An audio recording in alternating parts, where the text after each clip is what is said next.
வணக்கம். நான் தான் புது டைரக்டர் புண்ணியகோடி. உப்புமா படம் எடுத்து உருப்படாம போனதில் நானும் கொடுத்தேன். டீ காஃபி ஏதாவது சாப்பிட்றீங்களா? டீ காஃபி ஒரு லெமன் ஜூஸ் சொல்லுங்க, அதுக்கப்புறம் ஒரு ஆப்பிள் ஜூஸ் சொல்லுங்க, அதுக்கப்புறம் ஒரு சாத்துக்குடி ஜூஸ் சொல்லுங்க, அப்படியே கொஞ்சம் ஸ்நாக்ஸ், ஒரு எக் பப்ஸி, ஒரு வெஜ் பப்ஸு, அப்புறம் என்ன இருக்கோ ஐஸ்கிரீம், அது அப்புறம் பார்த்துக்கலாம். நம்ம கதை பேசும்போது சாருக்கு ஒரு லெமன் ஜூஸ் எடுத்துவாப்பா, அப்படியே கூடவே ஆப்பிள் ஜூஸ், அப்புறம் சாத்துக்குடி ஜூஸ், அப்புறமா என்னன்னு நான் சொல்றேன். சார் எனக்கா உங்களுக்கா? சார் எனக்கு தான். சரி, உங்களை பத்தி எதுவுமே சொல்லாம இருக்கீங்க.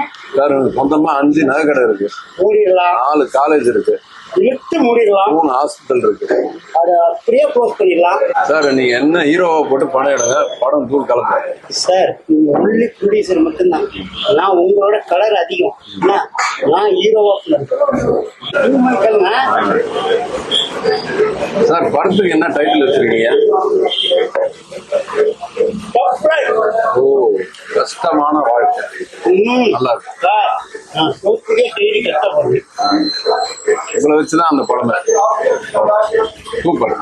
சார் எவ்வளவு டீ கடை இருக்குது, எதுக்கு இந்த இடத்துக்கு வச்சுனீங்கன்னா? சார் இந்த டீ கடையில் தான் பெரிய பெரிய டைரக்டர், பெரிய பெரிய ஹீரோ எல்லாருமே உருவாயிருக்காங்க சார். இன்னும் கொஞ்ச நேரத்துல பாருங்க, எவ்வளவு பேர் கால் சீட் இல்லாத நடிகர் அத்தனை பேரும் இந்த டீ கடை தான் உட்காருவாங்க. கொஞ்ச நேரத்துல தமன்னான்றீங்களா? தமன்னான்றது யாரு? ஓ, தம்மனான்றது யாருன்னு தெரியாத? அப்போ நீங்க படம் எடுக்கிறதுக்கு ஃபுல் தகுதியான ஆள். என்னங்க சார், நான் சாப்பிட்ட ஒரு டீ 2 பிஸ்கெட்டு 175 ரூபாயா? எப்படி எனக்கு ஒன்றும் புரியலையா சார்? நான் காலையில இங்கதான் சார் இருக்கேன். எனக்கு இங்கதான் டைம் பாஸ் பண்றது இல்ல. அந்த 3 சீரை கிடைச்சிங்க சம்பளத்துல. ஓகே.